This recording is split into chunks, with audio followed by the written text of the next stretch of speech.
Hello friends, welcome to my YouTube channel Nikash और happy teachers day to all of you.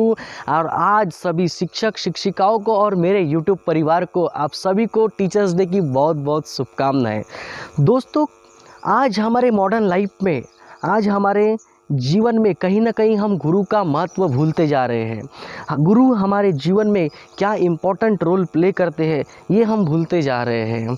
तो दोस्तों, आज छोटे से स्टोरी के साथ हम समझेंगे कि गुरु का हमारे जीवन में क्या इम्पोर्टेंट रोल है, गुरु हमारे जीवन में क्या इम्पोर्टेंट रोल प्ले करते हैं। तो चलिए दोस्तों, एक छोटे से स्टोरी के साथ समझते हैं कि गुरु का महत्व हमारे जीवन में क्या है। एक बार एक छोटा सा गांव होता है और उस गांव में एक बार गाय बेचने वाला जाता है। तो मज़े की बात यह होती है गाइस कि उस गाँव के लोगों ने कभी गाय क्या होती है और गाय कैसी दिखती है, ये कभी उन्होंने ना देखा होता है ना सुना होता है। सो गाइस दोस्तों, जैसे गाय बेचने वाला उस गांव में जाता है और गांव में जाने के बाद वह गाय बेचने के लिए चिल्लाने लगता है कि गाय ले लीजिए गाय, और यह जो गाय है ये क्या देती है, अमृत देती है।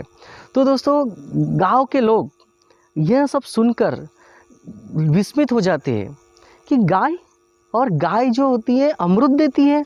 हमने तो सिर्फ अमृत यहाँ सुना था कि ये अमृत भगवान पीते हैं और अमृत तो बहुत ही मूल्यवान चीज़ है, और ये गाय बेचने वाला कैसे कह रहा है कि गाय यह अमृत देती है। तो दोस्तों, यह सब सुनकर जो गांव के मुखिया होते हैं उस गाय को गाय बेचने वाले के पास से खरीद लेते हैं और गाय बेचने वाला आगे निकल पड़ता है। अब दोस्तों, गांव के लोग धीरे धीरे उस सरपंच के घर में, उस मुखिया के घर में जमा होने लगते हैं। गाय कैसी है दिखती है, गाय कैसी होती है और यह गाय अमृत कैसे देती है, इसके लिए धीरे धीरे गांव के लोग उस सरपंच के घर में जमा होने लगते हैं। अब दोस्तों, गांव के लोग जैसे सरपंच के घर में जमा होते हैं, अब इंतज़ार में होते हैं कि गाय अब अमृत देगी। तो थोड़ी देर में दोस्तों वो गाय पेशाब कर लेती है और लोगों को लगता है कि नहीं, यही अमृत है। अब क्या किया जाता है, उस गाय के गोमूत्र को कलेक्ट किया जाता है और लोगों में डिस्ट्रीब्यूट किया जाता है टेस्ट के लिए। अब जैसे ही लोग उस गोमूत्र का टेस्ट करते हैं तो लोगों को बहुत ही अलग ही टेस्ट आता है और लोगों को लगता है कि नहीं, ये अमृत नहीं हो सकता। फिर गांव के सरपंच और गांव के लोग सोचते हैं कि नहीं, ये अमृत नहीं है, थोड़ी देर और इंतज़ार किया जाए। थोड़ी देर और इसी इंतज़ार में रहते हैं कि अब गाय अमृत देगी। थोड़ी देर बाद होता यह है दोस्तों कि गाय गोबर कर देती है और लोगों को लगता है कि नहीं, यही अमृत है। फिर दोस्तों वैसे ही किया जाता है, गोबर को कलेक्ट किया जाता है और सबको डिस्ट्रीब्यूट किया जाता है। जैसे ही गोबर लोगों के हाथ में आता है तो उसकी स्मेल लेके ही स्मेल इतनी ख़राब आती है, बदबू आती है, तो उसको स्मेल से ही वो फेंक देते हैं और सब लोगों के दिमाग में आता है, गांव के सब लोग समझ जाते हैं कि गाय बेचने वाले ने हमको मूर्ख बनाया, हमको उल्लू बनाया। अब क्या होता है दोस्तों, गांव के लोग उस गाय बेचने वाले को पकड़ कर लाते हैं।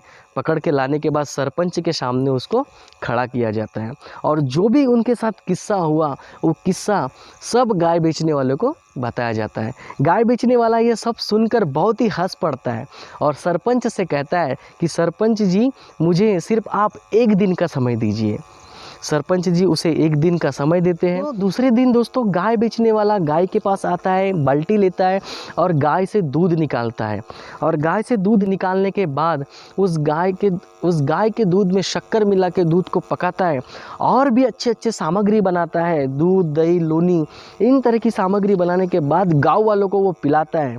और गाँव वाले जब उसको पीते हैं तो वो उनकी आत्मा तृप्त हो जाती है, वो बहुत ही खुश हो जाते हैं और वाकई में उनको महसूस होता है, वाकई में उनको रियलाइज़ होता है कि गाय तो अमृत देती है और ये जो है अमृत से कुछ कम नहीं है। दोस्तों, हमारे जीवन में जो गुरु आते हैं वो भी हमें अच्छे बुरे का एहसास कराते हैं, अच्छे बुरे का हमें ज्ञान दिलाते हैं।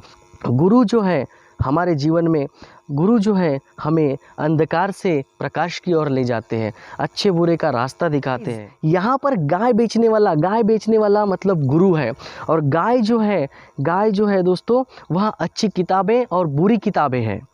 अब दोस्तों, अगर हम इन अच्छी और बुरी किताबों को खुद पढ़ने की कोशिश करेंगे, खुद समझने की कोशिश करेंगे, तो हमें उसी गोमूत्र और गाय के गोबर तरह ही हमें एज अ रिज़ल्ट मिलेगा।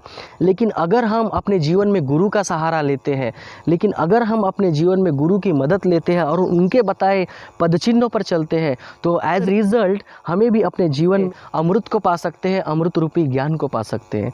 तो यहाँ पर दोस्तों मुझे कबीर जी द्वारा बताई गई कुछ लाइन्स याद आ रहे हैं कि गुरु गोविंद दो खड़े काके लागो पाए, बलिहारी गुरु आप दो गोविंद दियो बताए।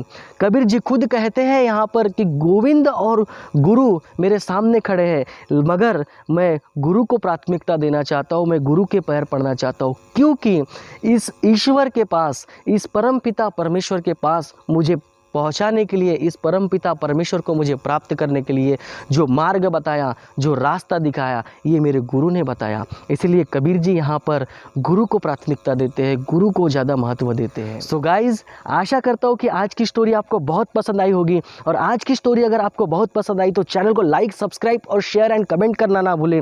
तो मिलते हैं दोस्तों फिर नेक्स्ट वीडियो में, तब तक के stay blessed, stay fit and bye bye.